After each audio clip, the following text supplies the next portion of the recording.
দর্শক, এই মুহূর্তে দাঁড়িয়ে আছি কুমিল্লা শহরতলির শুভপুর এলাকায়।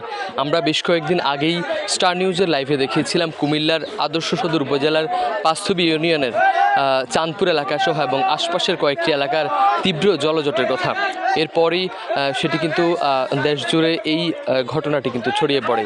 এরপরেই যারা স্থানীয় রাজনৈতিক দলের নেতাকর্মীরা এবং প্রশাসনের এই বিষয়টি নজরে আসলে তারা কিন্তু এই দক্ষিণ কুমিল্লার যে শহরতলি অর্থাৎ পাঁচথবির চাঁদপুর এবং আশপাশের এলাকার জলজট নিরসনে তারা উদ্যোগ নিতে শুরু করে।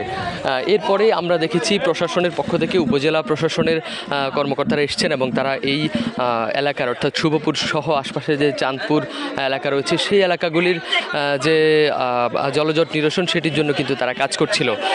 গত কয়েকদিন আগে আমরা দেখেছি প্রশাসনের পক্ষ থেকে উদ্যোগ নেওয়া হয়েছে। আজ কুমিল্লার যে বিএনপি নেতাকর্মীরা রয়েছে, বিশেষ করে কুমিল্লা দক্ষিণ জেলা বিএনপির সাবেক আহ্বায়ক হাজী আমিনুর রশিদ ইয়াসিন এবং বর্তমানে যিনি কুমিল্লা বিএনপি চেয়ারপারসনের উপদেষ্টা কাউন্সিল সদস্য, তার উদ্যোগে এবং কুমিল্লার স্বেচ্ছাসেবী সংগঠন বিবেকের প্রতিষ্ঠাতা চেয়ারম্যান ইউসুফ মোল্লা টিপু, বিএনপি মহানগর সাধারণ সম্পাদক ইউসুফ মোল্লা টিপুর উদ্যোগে এই কর্মকাণ্ডটি কিন্তু পরিচালিত হচ্ছে। বিশেষ করে আমরা এই এলাকাটিতে আসার পর যেটি দেখেছি, এই এলাকার যে নেতাকর্মীরা রয়েছেন তারা মূলত যে খালগুলি এবং ডোবাগুলি ভর্তি হয়ে গেছে ময়লায়, সেগুলি কিন্তু তারা পরিষ্কারের কাজ করছেন এবং তারা বলছেন যে এই খালগুলি পরিষ্কার করার পরই কিন্তু এই এলাকার যে পানি প্রবাহ সেটি কিন্তু সচল হতে শুরু করেছে। আমরা যদি একটু পানির প্রবাহটি দেখানোর চেষ্টা করি, এই এলাকায় কিছুক্ষণ আগেও আমরা দেখেছি যে ময়লা এবং দুর্গন্ধযুক্ত পানি এই এলাকা দিয়ে বদ্ধ ছিল, কিন্তু আমরা এই মুহূর্তে যেটি দেখতে পাচ্ছি যে এই এলাকার পানি কিন্তু এই ডোবার পানি কিন্তু প্রবাহমান হচ্ছে, অর্থাৎ এই এলাকাটির যে ডোবার যে ভর্তি অবস্থা সেটি কিন্তু নেতাকর্মীরা কিছুক্ষণ ধরেই পরিষ্কার পরিচ্ছন্ন করছিল এবং এটি একরকম বলা যায় যে নেতাকর্মীরা খনন করছে, যে কারণে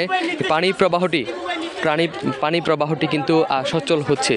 তাই স্থানীয় বাসিন্দা যারা রয়েছেন তারা বলছিলেন যে এই পানি প্রবাহটি কিন্তু অব্যাহত থাকলে কুমিল্লার এই পাঁচথবি সহ আশপাশের যে এলাকাগুলি, চাঁদপুর এলাকা সহ যে আশপাশের এলাকাগুলি রয়েছে সেই এলাকার জলজট খুব শীঘ্রই কিন্তু কমে আসবে এবং এই এলাকার যে মানুষের ভোগান্তি সেটিও কিন্তু একেবারেই কমিয়ে আনা সম্ভব।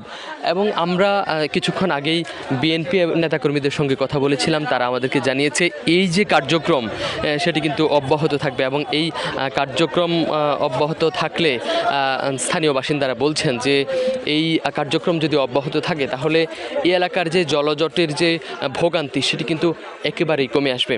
এতে করে শান্তির জীবনে ফিরবে এই কুমিল্লার এই শহরতলির বাসিন্দারা। তবে তাদের দাবি এই সমস্যার সমাধান যেন স্থায়ীভাবে করা হয়। কুমিল্লার আদর্শ সদর উপজেলার জলাবদ্ধপূর্ণ এলাকা থেকে আব্দুল্লাহ আল মারুফ, স্টার নিউজ।